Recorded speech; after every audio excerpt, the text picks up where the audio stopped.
₹1 नाणे आणि हळदीचा टिका, चमत्कारिक फायदे. ₹1 शिक्क्यावर हळदीचा टिका लावण्याचे चमत्कारिक फायदे याबद्दल आपण पहिल्यांदाच ऐकत असाल, परंतु हा अगदी चमत्कारिक उपाय आहे. हळद ही माता लक्ष्मीला अत्यंत प्रिय आहे. हळदीचा टिका हा कोणत्याही सिक्क्यावर लावण्याचे कोणते फायदे आहेत जाणून घेऊयात. जर तुम्हाला आर्थिक प्रश्न असतील, आर्थिक समस्या असतील तर कमेंटमध्ये नक्की सांगा आणि जय माता लक्ष्मी लिहायला विसरू नका. नंबर 1. कोणत्याही सिक्क्यावर किंवा ₹1 सिक्क्यावर हळदीचा टिळक लावून पर्समध्ये ठेवल्यामुळे तुम्हाला आकस्मिक धनप्राप्ती होईल.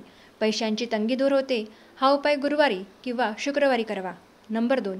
जर तुम्हाला तुमच्या व्यापारात, व्यवसायात किंवा नोकरीमध्ये काही अडचणी येत असतील, प्रगती होत नसेल तर ₹1 सिक्क्यावर हळदीचा टिळक लावून तो तुमच्या पर्समध्ये ठेवा.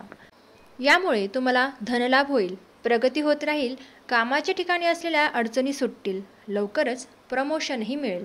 नंबर 3. हळदीच्या पाण्यात बुडवलेला सिक्का किंवा हळदीचा टिळक लावलेला सिक्का पर्समध्ये ठेवल्यामुळे घरामध्ये सुखसमृद्धी येते, लक्ष्मी प्राप्ती होते, घरातील वादविवाद, क्लेश हा देखील दूर होतो, कुटुंबातील सदस्यांमध्ये प्रेम टिकून राहते, घरात शांती टिकून राहते. नंबर 4.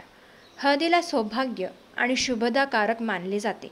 सिक्क्यावर हळदीचा टिळक लावल्यामुळे आणि तो पर्समध्ये ठेवल्यामुळे नकारात्मक ऊर्जा ही आपल्या आसपासही भटकत नाही, नजर लागत नाही. पर्समध्ये ठेवलेला हा हळदीचा सिक्का दर गुरुवारी काढून पुन्हा त्याला हळदीचा टिळक लावावा आणि हा सिक्का चुकूनही खर्च करू नका. म्हणून आजपासूनच तुमच्या पर्समध्ये हळदीचा टिका लावलेला सिक्का ठेवण्यास सुरुवात करा. श्री स्वामी समर्थ.